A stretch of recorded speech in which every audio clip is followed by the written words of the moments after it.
দীপাম্মা হাতে অ্যাওয়ার্ড দিচ্ছি, কিসের অ্যাওয়ার্ড এটা? এটা হচ্ছে স্টার বাংলাদেশ অ্যাওয়ার্ড। অনেক হ্যাঁ বলো, হ্যাঁ বলো। এটা হচ্ছে স্টার বাংলাদেশ অ্যাওয়ার্ড। আবার ময়না সিনেমার জন্য আমাকে নিউ কামার হিরোইন হিসেবে অ্যাওয়ার্ডটা দিয়েছেন।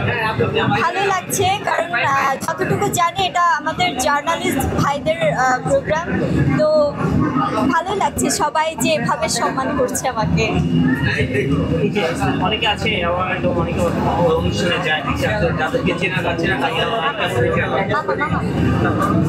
অনেকে অ্যাওয়ার্ডে দিচ্ছে আমরা যাদেরকে চিনি না, তারাও নায়িকা পরিচয়তে তারাও অ্যাওয়ার্ড পাচ্ছে, যারা অন্য অভিনেত্রী তারা পাচ্ছে।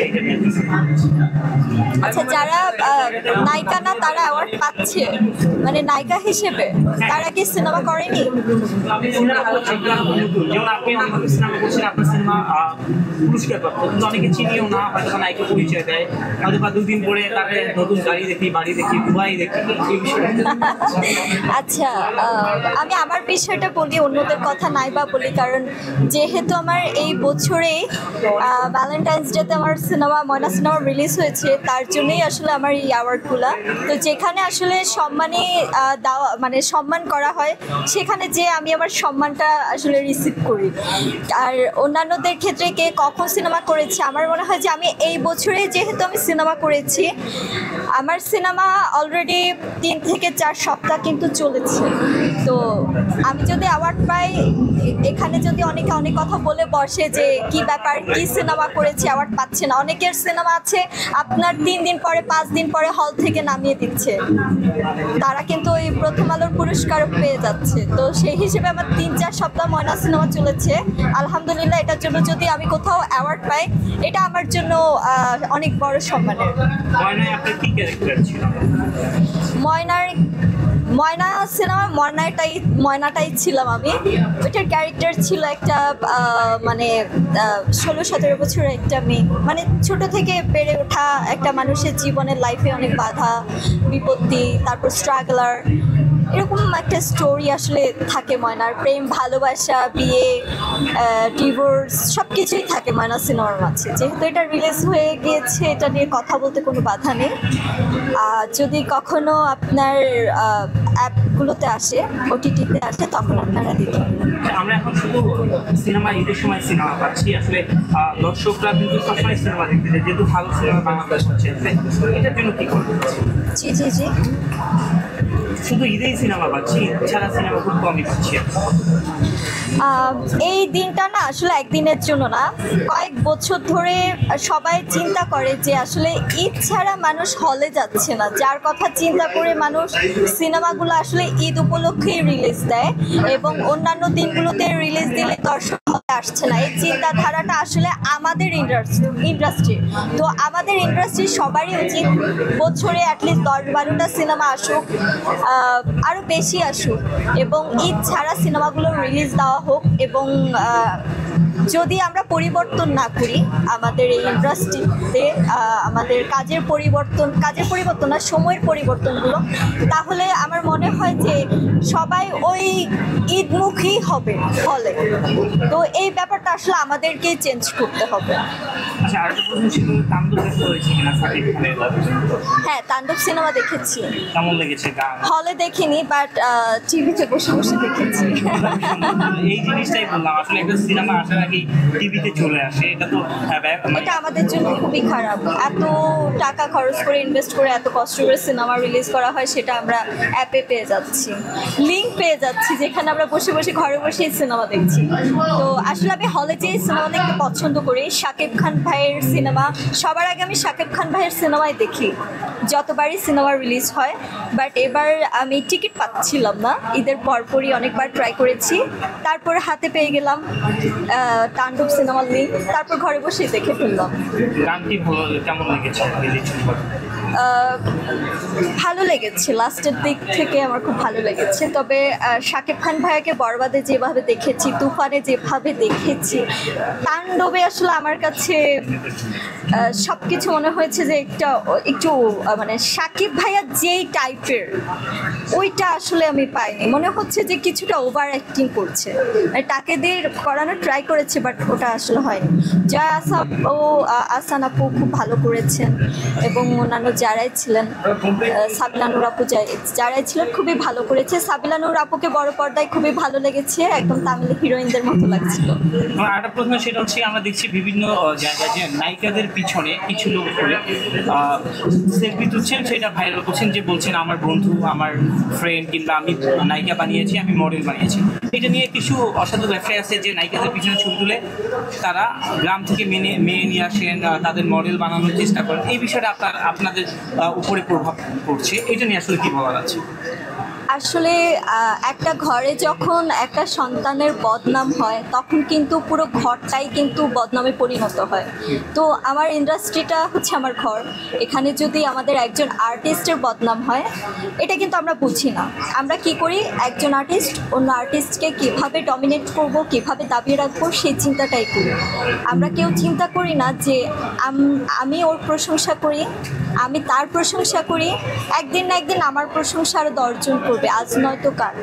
আর ভাইরাল তো সবাই হতে চায়, ভাইরাল কে না হতে চায়? এক একজনের এক এক ধরনের অ্যাক্টিভিটিস, কেউ উল্টাপাল্টা কর্মকাণ্ড করে ভাইরাল হয়। আবার আপনাদের দোষও দিব না, কারণ এটা হচ্ছে আপনাদের পেশা। একটা জায়গায় ঝামেলা হবে, আপনারা হুট করে চলে যাবেন, আপনাদের অনেক ভিউ হবে, আপনাদের ইনকাম হবে, এটা আপনাদের দোষ দিব না। এটা আসলে এই ট্রেন্ডটা চলে এসেছে। এবং তবে একটা কথা বলি, আমি যে জিনিসটা খুব খেয়াল করেছি, আজকে আমরা যখন একটা কাজ করি বা একটা কাজ যখন রিলিজ হয় তখন অনেক করে আপনাদের ফোন দিতে হয়, খুব করে ইনভাইট করতে হয়, অনেকে ভালোবেসে সাপোর্ট করে, অনেকে টাকা না দিলে সাপোর্ট করতে আসে না।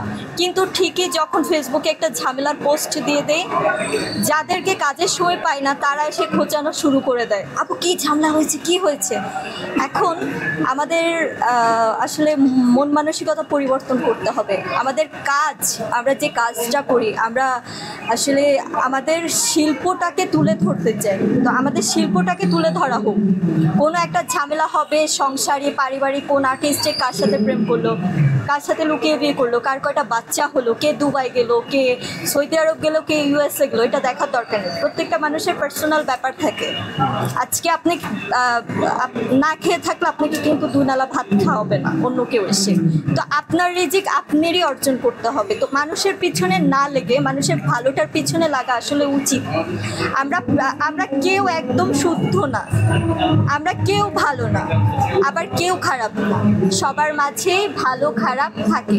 তো সেই জিনিসটা চিন্তা করে আমি ওর বদনাম করলাম, ইসলামের শরীয়তে আছে আপনি আমার বদনাম করলে আমার সব পাপ আপনার ঘাড়ে চলে যাবে, এই কথাটা চিন্তা করে আমাদের চলতে হবে। সো আমি চাই না আমি অন্যের বদনাম করি বা অন্য কেউ আমাকে বদনাম করুক। আপনি বোধহয় আপনার প্রশ্নটা বুঝেন না। যেমন আপনি একজন নায়িকা, হ্যাঁ, আপনাদের নায়িকাদের পিছনে ছবি তুলে পরে মানুষকে এই ছবিটা দেখায় যে আমি এই নায়িকার সাথে ছবি আছে, আমি এই নায়িকা তৈরি করেছি, এ আমার বন্ধু।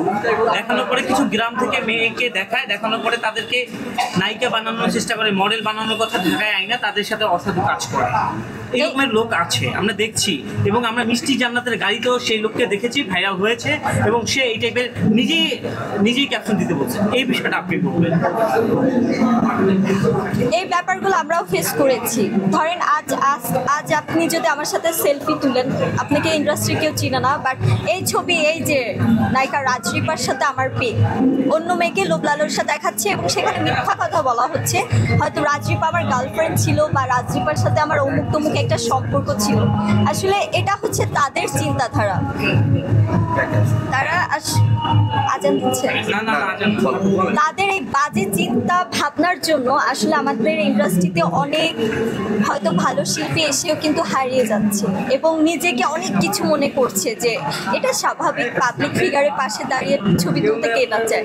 এখন কেউ সেটা ভালোভাবে প্রেজেন্ট করে, আবার কেউ খারাপভাবে প্রেজেন্ট করে।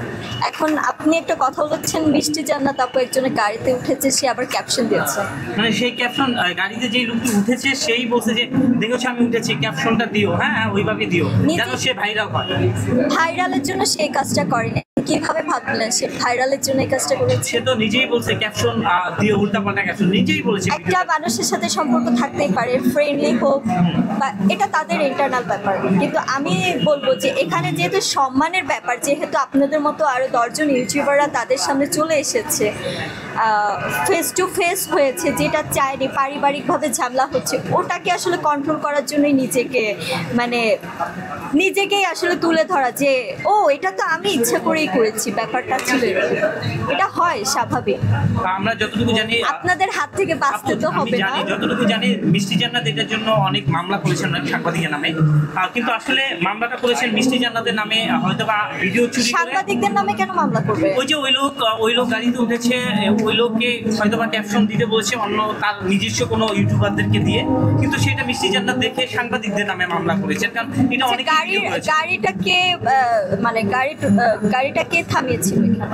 গাড়িটা থামিয়েছিল সেই লোক থামিয়ে ভিডিও করছে তার সাথে, কিন্তু সেইটা ভাইরাল ভাইরাল হওয়ার জন্য না, আমি না একটু দেখেছি ওইভাবে। হ্যাঁ, দেখো সেই আমি বলছে তো যে দেখছেন যে আপনার সেনাবাহিনীরা যে করে না গাড়ি থেকে, সেটা আসলে রাইট।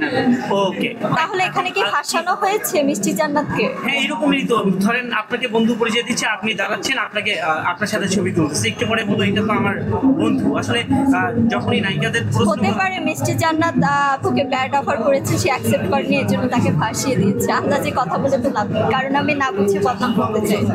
এইগুলি কি করা উচিত? নায়িকাদের আসলে কি করা উচিত যে বিভিন্ন মানুষ যে পেছনে ছবি তুলছে, এটা আপনাদের উপরে পড়ছে কিনা? আসলে আমরা তো কিছু করতে পারবো না। যখন আপনারা রাস্তাঘাটে এমন লোক পাবেন, ধরে থাপড়াবেন, গণধোলাই দিবেন, শিক্ষা হবে। ওকে ওকে ওকে ওকে